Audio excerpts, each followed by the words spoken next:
Hey, I'm Kelly. I'm 28 years old. A few months ago, I finally managed to open my eyes and see how toxic my marriage was. All thanks to my mother-in-law. I bet that's not something you usually hear because mother-in-laws are almost always considered evil, but mine was a genuine angel. And now that I have a lot of downtime, I decided to share my story. Let me begin by telling you a little about myself. I come from a pretty tight-knit family. My father passed away when I was in high school, and ever since then, my younger sister, Macy, my mom, and I have always been very close with each other. I could not bring myself to leave my hometown even when I went to college, which is why I chose the closest college, which was about an hour's drive from my place. It was a college that I met my now ex-husband, Daniel. Daniel and I started hanging out because we were paired up for a few projects together, and over that semester, we realized that we had a lot in common. After remaining friends for over a year, we decided to give dating a shot. We ended up falling pretty hard for each other, and we continued to date for another 4 years. During that time, I had gotten closely acquainted with his family. Daniel's family only consisted of him, his mother, and his brother. Yeah, I guess you can see where a lot of our commonalities stem from, but unlike me, Daniel's father was not dead. He had left them, at least that's what Daniel told me. Daniel had always been touchy about the subject of his father, so I never pushed him to tell me more than he wanted. Anyway, after we graduated, Daniel and I moved in together to the house that my dad had left me in his will in the same city as my college, and a year later, we got married. A few months into being married, I began to notice some pretty big changes in Daniel. He was no longer the happy-go-lucky man I once knew. He became a lot more aggressive and would lose his temper at the drop of a pin. Initially, I suspected some health issues that were causing him to react so strongly to everything. But after pressuring him to get a full body checkup, his tests came back normal. The only other reason for Daniel's change in mood was his mental health. I kept trying to talk to him about it, but Daniel would always push me away and brush it off or start an argument with me. What made it worse was his sudden change in attitude towards my mom and sister. I used to see them at least once a week, and Daniel would even accompany me most of the time, but with his sudden behavior change, he began to yell at me for wanting to spend time with my family.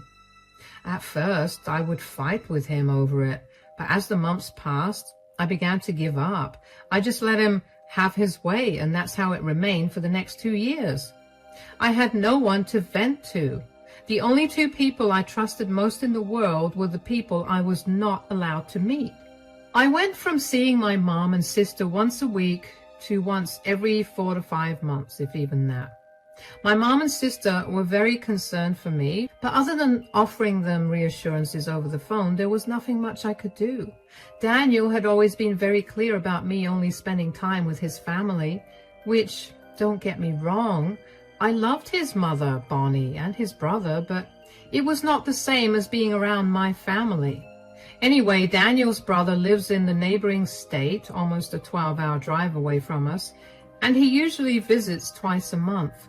One particular month, we were all having trouble finding a day that was free for all of us to meet up. But when we eventually figured it out, we planned to have dinner together at a pretty upscale restaurant. But then, on that day, my sister Macy called me frantically while I was at work to tell me that her eye perforated and she needed to go to the hospital immediately.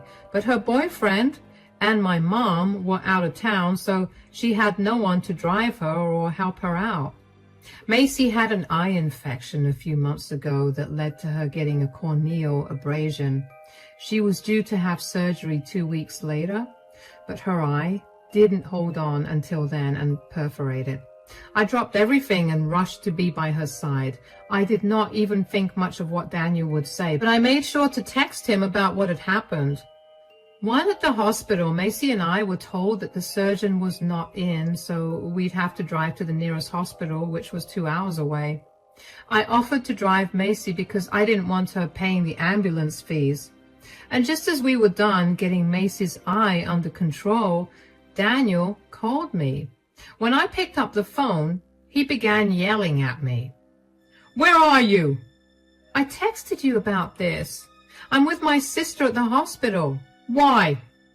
"She's going to need emergency surgery on her eye. She has corneal abrasion and..." "So? Where's your mom? Or where's her boyfriend? Why does she need you to be there?" "Do you have any idea how scary surgery is? I'm here to be there for her because I'm her sister. Both my mom and her boyfriend are out of town."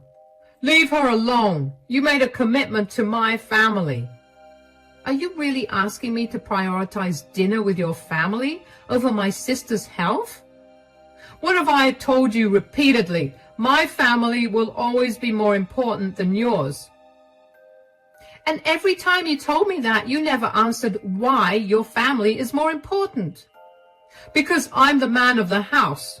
What more is there to say?" "That's the stupidest thing I've ever heard of." "I didn't ask for your opinion. I want you back home in time to make this dinner. You have no idea how many times I've had to reschedule this thing to make sure that everyone was free for it." "Just go ahead without me. I won't be able to make it in time. I have to take Macy to another hospital 2 hours away because the surgeon at this hospital isn't available today." "What?" "Just drop her off and come home. She'll be fine. She's not a child."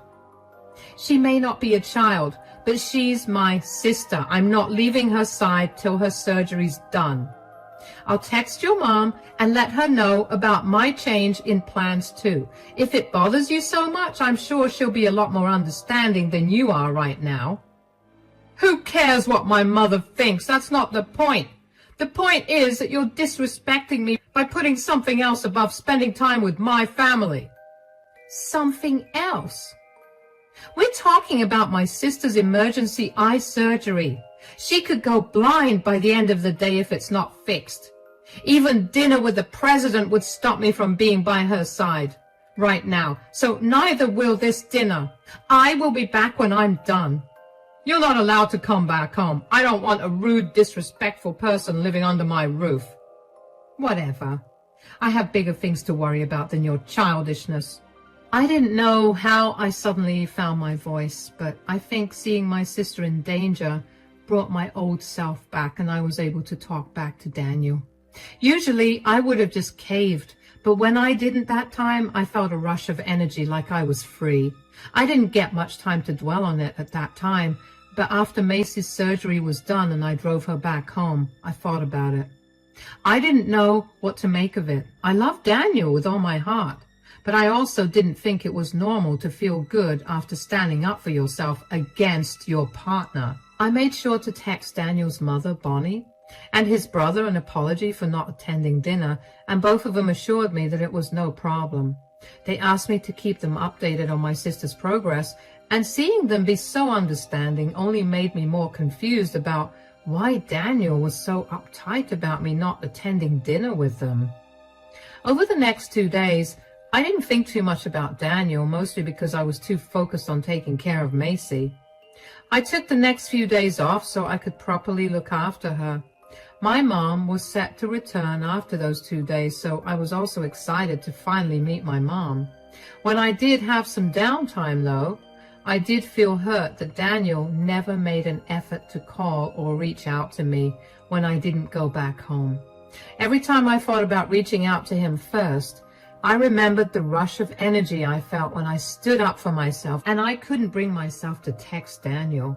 But after those 2 days, there was a knock at the door. I expected my mother to be there and was pleasantly surprised to see Bonnie, Daniel's mother. "Bonnie, what are you doing here?"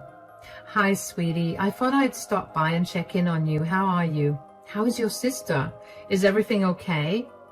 "Yeah, the surgery went well and Macy's recovering right now." "That's so good to hear. What about you? How are you doing?" Good. Why?" "I heard that you and Daniel had a falling out." Oh, yeah. He's mad at me because I prioritized my sister over dinner with you, which, by the way, I'm so sorry that I couldn't make it to dinner. I just could not leave my sister all alone. Sweetie, there's no need to apologize. I have no problem with you not attending dinner. What I do have a problem with is my son's attitude towards you. I came here to tell you that we need to get started. Get started? What do you mean? You can't let Daniel get away with this, can you? So you're asking me to take revenge on him? Are you sure you want to do that? I mean, you're his mother, and I didn't think you'd want him to suffer. I raised my sons to be respectful and empathetic people, not monsters. I want Daniel to realize how wrong he was for treating you that way. The only way for me to do that is if you help me. I don't know. I was kind of just hoping that he'd cool down and then I'd be able to go back home. Besides, my sister needs me here anyway, and having him stay mad at me is the perfect excuse to be here and not return home. I don't know if you can hear how sad that is, because it really is. You shouldn't need an excuse to stay away from home. Yeah, but you know how Daniel is. He has to get what he wants, and he throws a tantrum until he does. I know that sounds horrible, but that's what I signed myself up for when I married him. It doesn't have to be that way. I have to ask you, has he always been like this? Well, not always. He only became like this after we got married. Don't you think that something must have happened to make him change so drastically? I mean, yes, but I don't know what you want me to do about it. I tried talking to him about it many times, but he just shut me down, or he started a fight with me. Eventually, I got tired and just went with the flow. Sweetie, you got too used to letting Daniel have his way. Is this really how you want to live the rest of your life? No, I really don't. Great. Then we're going to start doing some research into him. I'm sure something is going on, and we're going to expose him. When he comes crying to me, I'm going to give him a piece of my mind. All right. You've got me there. I would like to see him crying. He's made me cry so much now that I barely feel the need to. We'll make sure to teach him a lesson. Would you like to have some tea? We can discuss how to go about this over tea. Of course. I'll be completely honest when I say that up until that point, I had never stopped to think of how oppressive Daniel had been. I had only been trying my best to be understanding of his situation. I thought he was struggling with something, and I didn't want to push him to feel better or talk about it unless he was comfortable with it. I had been so wrapped up about his feelings that I neglected my own. Having Bonnie pointed out to me made my whole world shift perspective. I saw Daniel for what he was, a manipulative, abusive man. Bonnie and I had a long conversation after that. We discussed how my marriage had been going, and with every point I brought up along with how I dealt with it, I could see Bonnie getting sadder and sadder for me. It was a wake-up call to take better care of myself. Bonnie left after my mom arrived, but not before telling me to go back home so I could look into what had caused a huge shift in Daniel's behavior. I promised her that I would. I spent the next day at my sister's place with my mom and sister before finally gathering up the courage to go back to my home. When I got back, Daniel was not home because he was at work, and that gave me some time to snoop around his belongings. I searched his office, his closet, and his bedside table, but found nothing. When Daniel returned home, he seemed unfazed to see me there. He didn't say a word to me, and usually that would upset me a lot. But that day, I refused to engage him. I would not give in. If he was stubborn, I was way more stubborn than he expected. When Daniel went to take a shower, I decided to look through his phone. I hoped to find some evidence, but all his chats were normal. There was no woman or any odd messages, all except for one. There was a new contact, and Daniel had been texting this person a lot. And a lot of messages were really vile. I monitored these chats over the next few days and noticed that this person was the only person that Daniel texted regularly. So I called Bonnie about a week after I last saw her and asked her to meet me at the coffee shop near her house. After we exchanged greetings and did a quick check-in with each other, I told her about what I'd found. So I've been snooping in on Daniel's phone, and I found out that he's been talking to some guy a lot. I don't know who he is, but this guy has been saying some very questionable things. What do you mean? Daniel has been venting to this guy about all his frustrations since we got married, and this man has been telling him what to do as a man. Like he's been telling Daniel that I'm not allowed to visit my family because I'm a woman who committed herself to her man and his family. My family is worthless. What? Yeah, it was disgusting to read. What is even more disgusting is how easily Daniel has taken these things to heart and implemented them. Hold on. What's the name of this guy? Conrad. Yeah, that was his name. At least that's what Daniel saved his number as in his phone.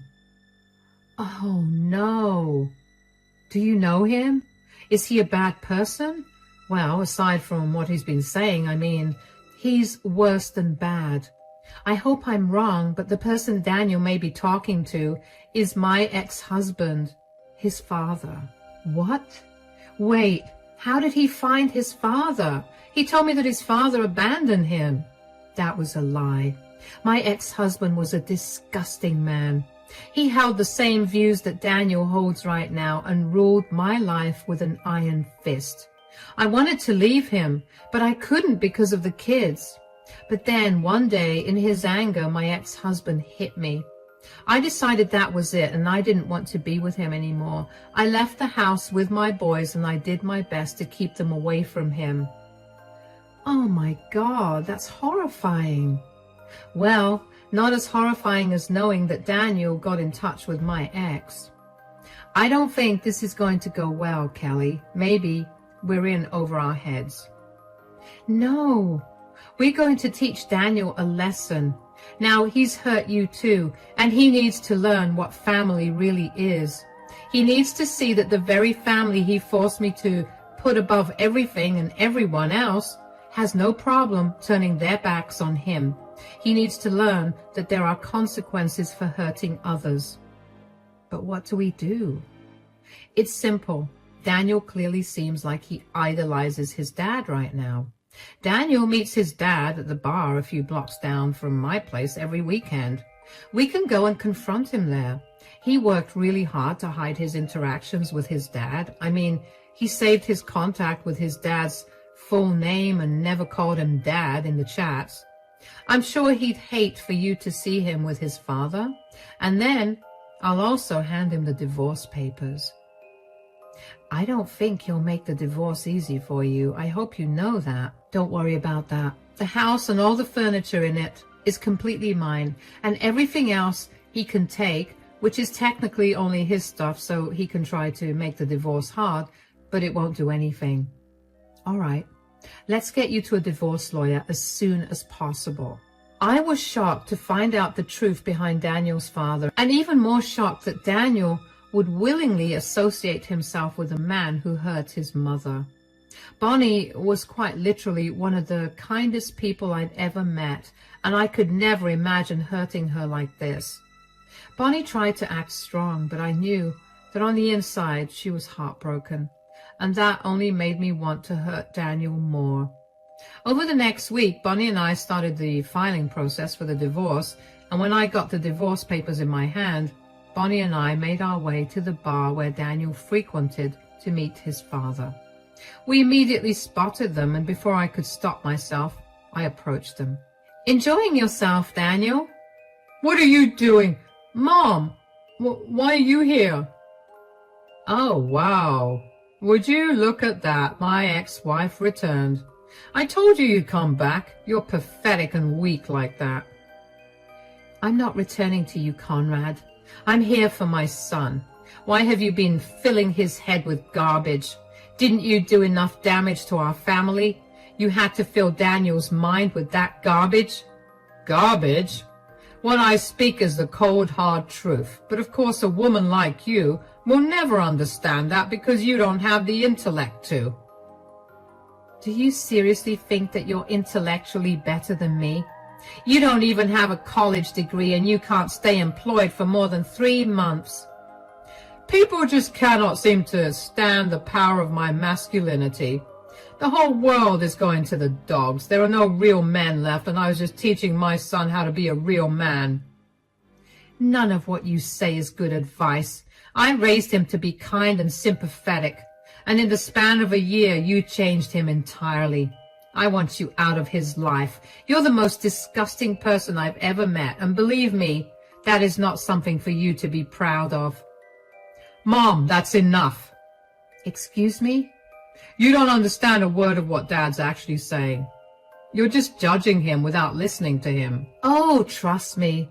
I heard his speeches long before you did, and for a much longer period than you did. I know everything that this man believes in, and I worked very hard to protect you and your brother from that. You didn't protect us. You robbed us of our time with our father. Dad is not the horrible one. You are. Are you really picking the side of a man who hit your mom? He did what he had to do to straighten her out and put her back in her place. Wow. Who are you? This is not the man I married. That version of me was a weak, pathetic doormat who let everyone walk all over him. Now, I won't let that happen. Dad has opened my eyes, and I'm never going back to being that way. You're making this a whole lot easier than I thought it was going to be. Here, I want a divorce. Is this Yes. And before you even think of asking, no, I'm not going to change my mind. Or, change my mind? Ha! I'm happy. I no longer have to deal with an insubordinate female. Great. I'll have your things packed by the day after. Make sure you come pick them up. What do you mean? The house is my inheritance. You have never contributed to any repairs or maintenance, so it's still entirely my house. I want you out of the house by the day after, or your stuff is going in the trash. But where will I go? Ask your manly dad to help you out with that. I'm sure that he'll be able to perform a miracle for you, since all you can do is glorify him. Come on, Bonnie, let's get out of here. I grabbed Bonnie's hand and let her out of the bar. She was frozen in shock. She never expected Daniel to take his father's side against her, and she definitely did not expect Daniel to call her a horrible mother for shielding him from the monster that was his father. Bonnie was silent the entire way home, and only when I reached her place did she cry. I hugged her and did my best to comfort her. We talked for a while, and in the end she decided that she was going to disown Daniel and move to stay with her other son.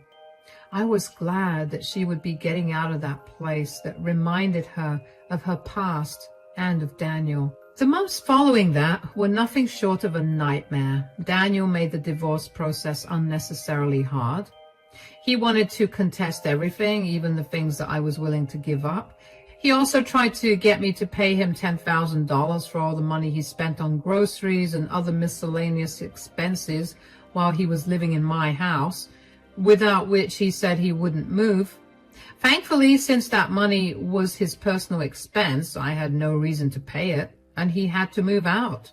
The divorce didn't take much longer after that, and after almost a year of going to court, the divorce was finalized.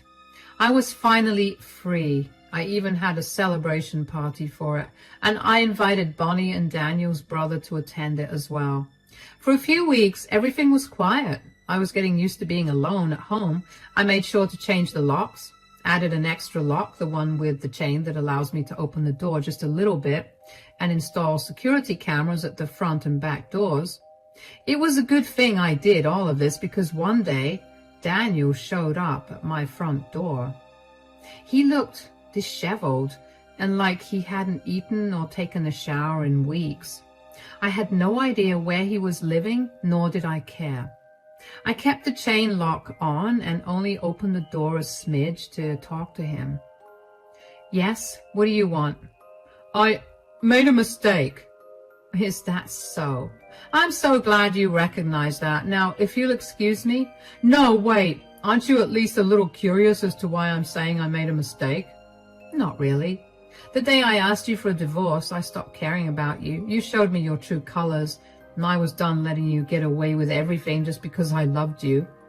I know you're mad and upset, but I'm sorry for the way I treated you. My dad got in my head, and I guess it's because I never got to experience a father-son relationship ever.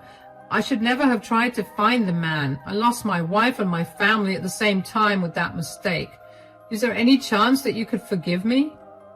Sure, I forgive you. Really? Just like that? Forgiving you doesn't mean I've forgotten about how easily you got manipulated and you complied to treat me like I was nothing. I'm forgiving you for my sake, not yours. That's fair, I guess, but I'm in a really rough spot right now. Could you help me out? Remind me again why you've suddenly realized that your father is not a good man. Well, I asked him if I could move in with him, and he told me that he was not going to house a grown man. Then he called me a bunch of names that snapped me out of whatever I was under. You're too late for that. You betrayed your mother, who single-handedly raised you and loved you with all her heart and soul, for the man who hit her and made her a single mother to begin with. You showed me that you don't actually care for me because it did not take much for you to decide that you were going to treat me like I was your servant instead of your wife. You can apologize all you want, but none of us are going to help you. You did this to me. The least you could do is let me live here. I promise I'll stay out of your way the entire time. Absolutely not. You chose this path. Now walk it. Leave me and your poor mother out of it. Goodbye. I shut the door with as much force as I could. I really did not want Daniel back in my life. Just thinking about him easily defending his dad's assault on his mom made me quiver in fear. It only made me think about how that could have been me in the future if I had stayed with him.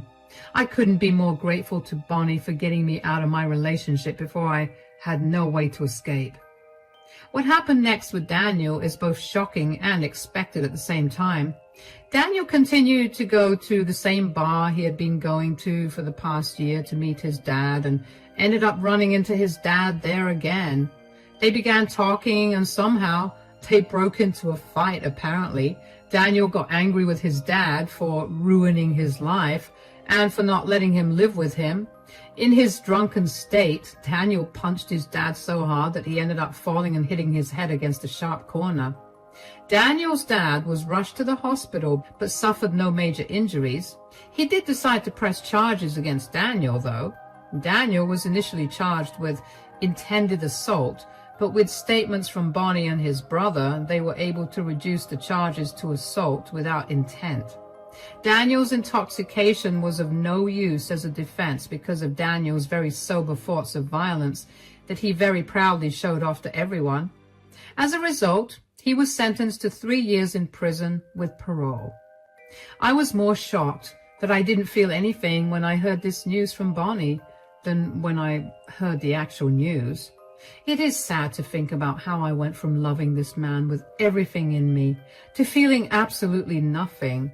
I wasn't lying when I said I forgave him. I didn't want to be burdened with a grudge, so I forgave him for my peace. I'll never forget what he did and said, though. Those words and actions will haunt me forever, and I'll be okay with that in time. Bonnie has officially moved to stay with her other son.